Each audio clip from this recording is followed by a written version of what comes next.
சென்னை வடபழனி பகுதியில் சட்டவிரோதமாக குட்கா பொருட்களை வைத்திருந்த 2 பேர் பிடிபட்டனர். வடபழனி மசூதி தெருவில் சந்தேகமான வகையில் நின்றிருந்த 2 பேர் வைத்திருந்த பையில் தடை செய்யப்பட்ட குட்கா புகையிலை பாக்கெட்டுகள் சிக்கின. இது தொடர்பாக நேபாள நாட்டைச் சேர்ந்த மதன் கட்கா, தேனாம்பேட்டையைச் சேர்ந்த ஓம் பிரகாஷ் ஆகிய 2 பிடிபட்டனர். அவர்களிடம் இருந்து சுமார் 29 கிலோ குட்கா, ஆன்ஸ் போன்ற போதைப் பொருட்கள் பறிமுதல் செய்யப்பட்டன. திறனற்ற திமுக ஆட்சியில் போதைப் பொருட்களின் மையமாக தமிழகம் மாறியுள்ளதாக பொதுமக்கள் குற்றம் சாட்டியுள்ளனர். ஈரோட்டில் விற்பனைக்காக 3 கிலோ கஞ்சா கடத்தி வந்த நபர் சிக்கினார். ஈரோடு ரயில் நிலையம் அருகே கரூரில் இருந்து இருசக்கர வாகனத்தில் வந்த நபரை நிறுத்தி சோதனை செய்ததில் அவரிடம் கஞ்சா இருந்ததும் அதை விற்பனைக்காக எடுத்து வந்ததும் தெரிய வந்தது.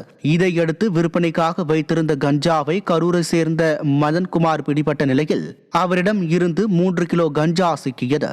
திறனற்ற திமுக ஆட்சியில் போலீசார் கஞ்சா புழக்கத்தை தடுக்க தவறியதால் தமிழகத்தில் திரும்பும் திசையெல்லாம் கஞ்சா விற்பனை அமோகமாக நடைபெறுவதாக பொதுமக்கள் குற்றம் சாட்டியுள்ளனர். ராமநாதபுரம் மாவட்டத்தில் கடந்த 2 நாட்களில் 200 கிலோ குட்கா மற்றும் போதைப் பொருட்கள் பிடிபட்ட சம்பவம் பரபரப்பை ஏற்படுத்தியுள்ளது. கீழக்கரை அருகே கோரைக்கூட்டம் பகுதியில் வாகனத்தில் பதுக்கி வைக்கப்பட்டிருந்த 150 கிலோ குட்கா மற்றும் போதைப் பொருட்கள் பறிமுதல் செய்யப்பட்டன.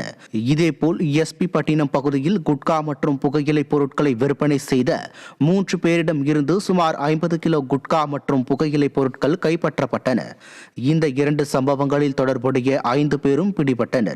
நிர்வாக திறனற்ற ஸ்டாலின் கட்டுப்பாட்டில் உள்ள காவல்துறை கும்பகர்ண தூக்கத்தில் இருப்பதால் குட்கா, புகையிலை பொருட்கள் படுஜோராக விற்பனை செய்யப்படுவதாக பொதுமக்கள் குற்றம் சாட்டியுள்ளனர். தருமபுரி மாவட்டம் காரிமங்கலம் அருகே கண்டெய்னர் லாரியில் ரகசிய அறை அமைத்து கடத்தி வரப்பட்ட 1 லட்சம் ரூபாய் மதிப்பிலான 500 கிலோ குட்கா பறிமுதல் செய்யப்பட்டது. காரிமங்கலம் அடுத்துள்ள கும்பாரஅள்ளி சோதனை சாவடியில் நடைபெற்ற சோதனையில் பெங்களூருவில் இருந்து கேரளாவுக்கு கடத்தி செல்லப்பட்ட குட்கா மூட்டைகள் லாரியுடன் பிடிபட்டன. லாரி ஓட்டுநரும் பிடிபட்டார். விளம்பர பிரியர் ஸ்டாலின் ஆட்சியின் அவலத்தால் போதைப் பொருட்களின் நுழைவு வாயிலாக தமிழகம் மாறிவிட்டதாக மக்கள் குற்றம் சாட்டுகின்றனர்.